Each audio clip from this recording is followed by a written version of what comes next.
Orduan uste dut hobe dela, eta uste dut ariketa hori ez dugula egin jartzea, eskenari hori gogorren eta alegintzea pentsatzen nola egin behar duen. Ez dira elkarrekin bizi.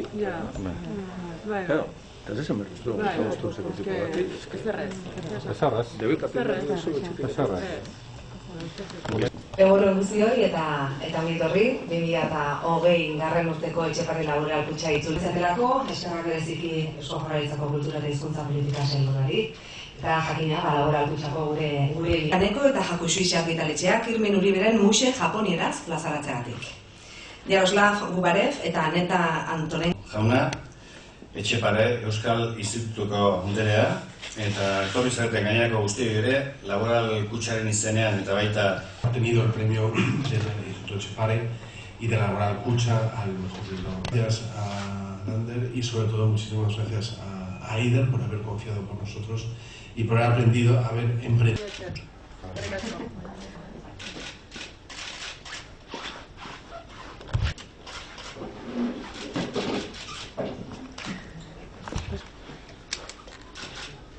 Y un poquito para adelante, porque se os mancha... No has contado con tu altura, claro.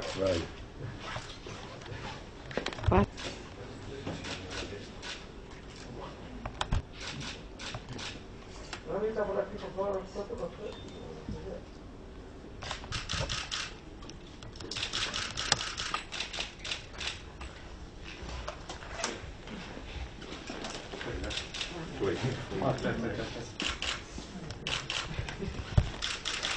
Amerikana eta zapata garestiak zeramatzala jabetzeko bizitasuna izan zuen Isabelek. Ez dakite zer zutaz, esan zion Ramoni, salaketa baino promesa eginez. Ongi bizi zara? Eta hortzekin. Beti bezala zaude esan zion. Etzen egia. Ura esan da, eskailaratan gora egin zuten sute simulak. Ella no se habían encontrado más que en 3 o 4 ocasiones y casi hacía 10 años desde la última vez, en las escaleras del Cine Príncipe. Isabel había ido a ver Zodia con Iñaki. Y así no le da el reflejo. Perfecto. Vas, amigas.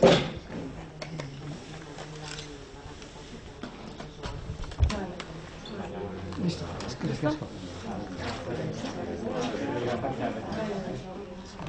Ya sé que no me puede escuchar, pero lo voy a decir para que le llegue. Saludo y agradecimiento para Miguel Aguilar y para Literatura Random House. Creo que la elección de una obra para su traducción tiene mucho de reconocimiento. Y entiendo que la elección de Eider Rodríguez y de su obra Bihotz handiegiak, Corazón demasiado grande, pues tiene mucho también de reconocimiento. Es una apuesta por una escritora, por Eider y por una obra.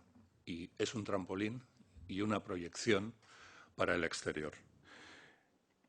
Es también una apuesta por la difusión de una obra literaria creada en euskera a una lengua grande como es el castellano. Hoy he oído en alguna parte que ha alcanzado los 585 millones de hablantes. Que una obra creada en euskera pueda llegar a un universo tan amplio de personas, pues creo que es un motivo de enhorabuena para la literatura en euskera y para una autora como Eider. Y por eso mi agradecimiento con la petición de que estas palabras lleguen a Miguel Aguilar. Bide batez, eta bereziki eskertu nahi dut Laboral Kutxa entitatea. Uste dut, Etxepare sari hauen inguruan, Jaurlaritzak eta Laboral Kutxak daukagun lankidetza hau, adibide eta eredu ere badela. Uste dut ongi adierazten duela zuen entitateak gure gizartearekin eta gure kulturarekin duen konpromisoa, entitate pribatu bat bezala, edo entitate pribatu izan da, eta uste dut bidezkoa dela kulturaren eta gure gizartearen alde egiten duzuen apustu hori eta hartzen duzuen konpromiso hori behar bezala jendaurrean agertzea eta eskertzea. Zorionak, eta eskerrik asko. Joan den astean, urriaren 7an, entzule bezala izan itzan Bilboko Arenalean, Bilboko literatura jaialdiaren barruan, 3 emakume idazle eta euskal sortzaileak izan zuten mainguru batean. Tartean, Eider Rodríguez zegoen eta berarekin batera, egun hartan Euskadi Literatura Saria jaso zuen Karmele Jaio, edo Jaio, eta Katixa Agirre. Esan dudan bezala, hirurak idazle, hirurak sortzaile, hirurek daukate lana beste hizkuntza batzutara itzulita, eta kurioski, hirurak izan dira beren lanaren itzultzaile edo autoitzultzaile. Eta mainguru hartan, hainbat gai atera ziren. Idazleek sorkuntza hitz egin ziguten, baina baita itzulpen gintzaz ere, eta itzulpenak beren lanean duen garrantziaz, baina baita esperientzia horretaz, eta esperientzia horrek sortzen dizkien sentsazioi buruz, eta benetan entzule bezala oso interesgarria izan zen, eta gaur uste dut egoki dela egoera hura gogoratzea, ez dago gineri errepikatzea, zer esan zituzten, Eiderrek nahi badu, egingo du ariketa hori, eta bestela, izango dugu modua berriro entzuteko. Beraz,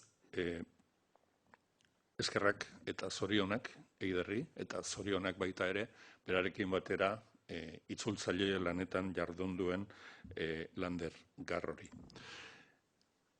Idazleek esaten zuten, eta hau bai erabili nahi dut, beren obra beste hizkuntza batera eramanda ikusteak aukera berriak sortzen zizkiela beraia idazle bezala eta obrari jakina munduari begira. Eta helburu horiekin bat egiten dute, kultura sailak eta Etxepare institutuak. Gure eginkizunen artean dago alde batetik euskarazko sorkuntza literario hori sustatzea, baina baita ere itzulpen lanak bultzatzea. Beste hizkuntza batzutatik euskarara eta euskaratik beste hizkuntza batzuetara. Eta beste esaldi bat aprobetxatuko dut joan den astean laburtutakoa, itzulpenei esker, hemen idazle batek sortutakoa, hemengo kontekstuari lotutako zerbait, kontekstu universal batean sartzen da eta kokatzen da, eta baita ere, obra horretan obra horren jatorrian dagoen idazlea, baina bereziki obra horretan dauden egoerak eta personajeak. Beraz, pauso universal bat ematen dute eta munduan kokatzen dira.